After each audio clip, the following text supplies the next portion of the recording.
With elite pilots, high-end excitement, heart-stopping competition, and the backdrops simply stunning. The Drone Racing League just kicked off Season 2. Pilot Nick Wild Willy Willard shares his unique backstory. So, for those of us who are not familiar, what exactly is the Drone Racing League?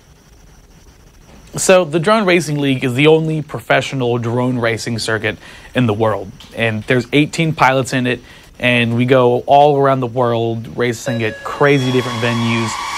We've raced like at Adventure Dome in Las Vegas. It's like the world's largest indoor amusement park. We raced at Biosphere 2, which is this crazy, looks like a Martian landscape kind of building. It's a giant ecological science experiment. And we just got done flying through the BMW Welt in Munich a couple weeks ago, which is their giant car museum. And that looked like so much fun. So how did you get your start flying drones?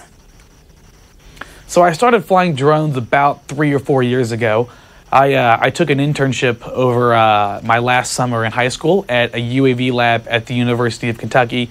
And that kind of got me into doing, the fixed wing planes, kind of, the RC modeling from there. I did that for a little bit, and then I started seeing videos on YouTube of people racing the drones, through woods with other people and stuff like that. And I thought it was the coolest thing I'd ever seen. And so I went out, I got a racing drone, and I have been just living and breathing it ever since then. And let's say you haven't gone to school for that or haven't taken those extra courses. What are the steps to becoming a professional drone pilot?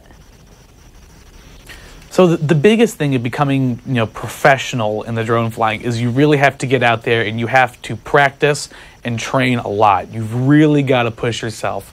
But the best way to start getting into it is you can actually get the Drone Racing League simulator from droneracingleague.com, and you can kind of get your toes wet, get the free simulator, and you can actually fly this drone right here on your computer and kind of get a hang of it before you actually have to go out and really invest in getting, a professional setup.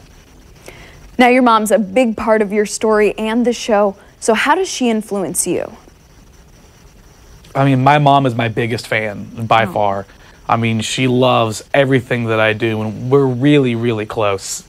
She's been visually impaired pretty much her entire life, and so my entire childhood and upbringing has been helping her with, most day-to-day tasks like reading stuff, on the labels at the grocery store, helping her see what's on TV, getting around place to place. So we're really, really close. And I'm sure that she's really proud of this next thing. You're about to star in a Cox Communication ad campaign later this month. Where can we watch that? And are you blown away by all this? Oh, I am completely blown away by all of it. I mean, this whole thing is just a dream come true. And, the Cox sponsorship is just a no-brainer. I mean, they're all about fast internet and great connectivity, with the panoramic Wi-Fi and get all around the house. Well, I think that he's definitely impressed with that pink drone he's holding. But they just had a premiere on Facebook Live, and they had some chances for you to win a drone. All the competitors are going after more than $2 million.